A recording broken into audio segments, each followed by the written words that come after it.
Shall we begin?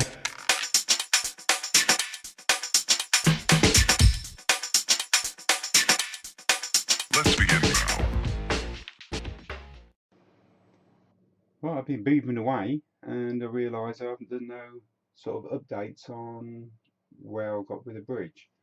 I know we're quite far away, but I wanted to sort of so you could see the whole thing. Believe me, if I sound a bit loud, I am very close to the camera because the camera is virtually under my ear. As you can see, I've completed most of the brickwork.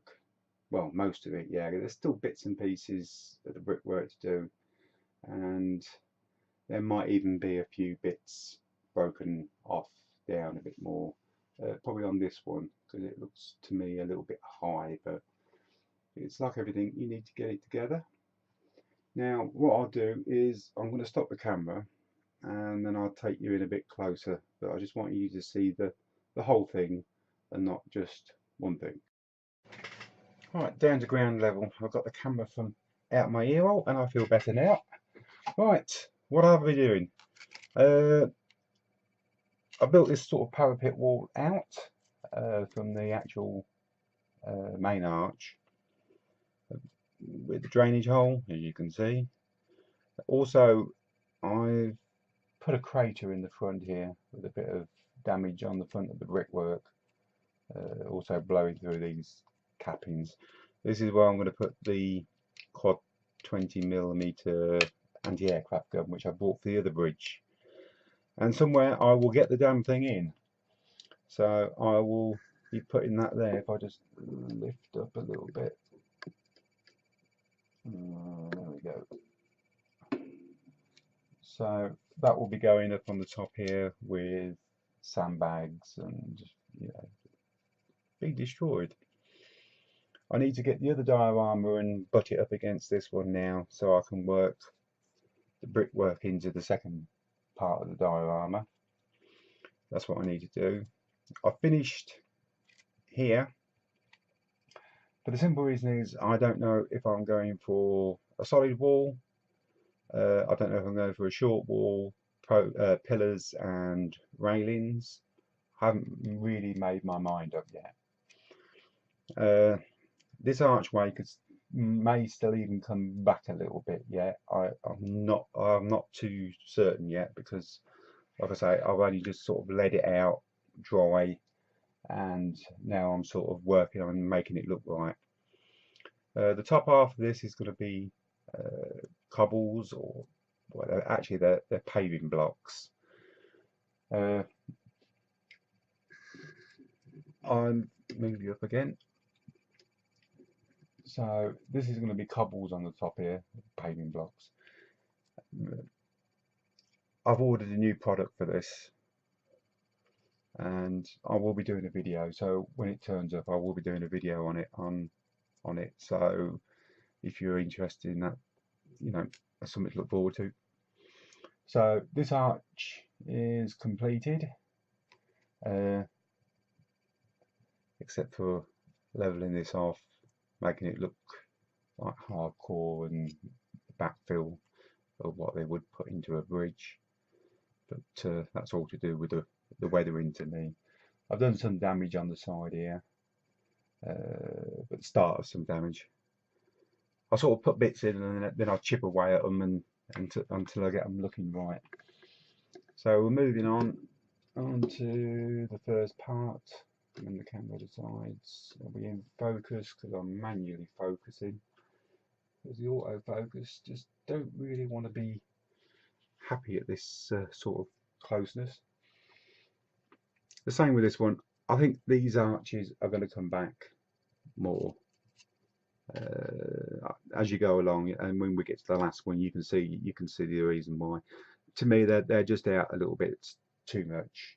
There's too much overhanging, and I really feel that the pressure of it would have taken it back a bit further. So that one's completed. On to the next one. The same with that.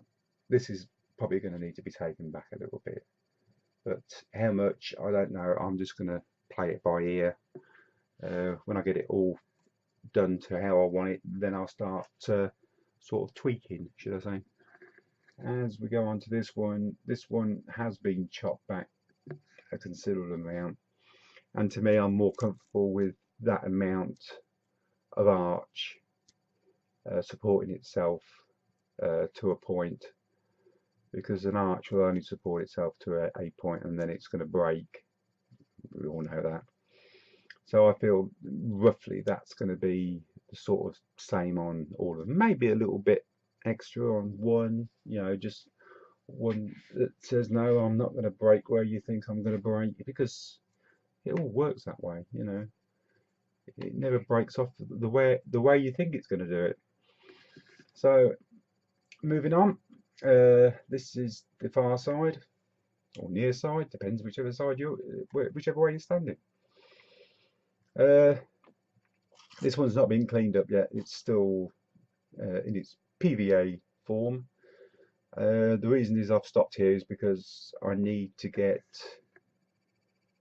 the other half of the diorama against here, so I can work out how I'm going to do the brickwork and how to sculpt this down to make everything look right. This part here, I originally had this bit on top of something, one of the arches, and it just didn't look right, so I broke it off, took it off, didn't like it. But I'm probably be using that up on this piece here, because as you can see by the pack 40, I'm going to get this damn thing in as well. I wanted it on my last one, but it didn't work out. You can see I've marked back. Excuse me. I've marked back. I'm going to be chopping back into this a bit deeper. I'll still be building another wall, but I want the wall to be destroyed, because this slopes off into the other diorama. So I want a vehicle to come down here, hit the wall, come through the wall, and continued on into the river. So that's the reason why the pack 40 barrel is there. Make sure we're in focus again. Just bear with me a second. Let's do that again. That looks reasonable. So my theory is pack 40, I'll probably have to cut that into a quarter of it, cut quarter of it off, so it looks like it's buried. The vehicle, I'm not sure. I don't know if a lorry or what. It's going to be watch this space, but even if I put a lorry in there, I'm going to have to cut it down to about a quarter to get just part of the cab out the water and the back half, and to make it look like the rest of it's actually in the depth of the river. So watch this space about what vehicle is going to go in there, but it's going to go in there. I can actually see this working. On the other one, when I put it on, it was just too much, but I could see it working on this one. And also it would be nice, because this move you back a little bit, this is going to be what, 25-30 mil in resin across here to bring it up to that drainage hole. So 30 mils, it'd be nice to get this vehicle so you know you can still see part of it actually through the resin, because the resin's clear casting resin. So that would be pretty cool if you could see it through there, to sort of like illustrate that it's down deeper. That would be pretty smart. All these things I keep thinking about, all these little ideas I keep coming up with, they will get all put into practice. But that's where I am with this at the moment.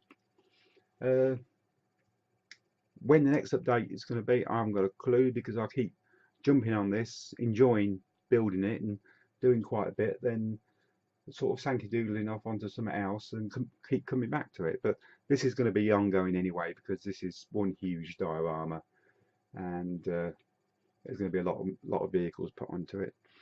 So that's where I am with this. If you're interested, on just about after I've done this, I'm going to do an update, channel update. let you know what I've been doing, because I haven't done one for quite a few weeks. So thank you very much for joining me. Keep doing what you're doing, and we'll see you on the next one.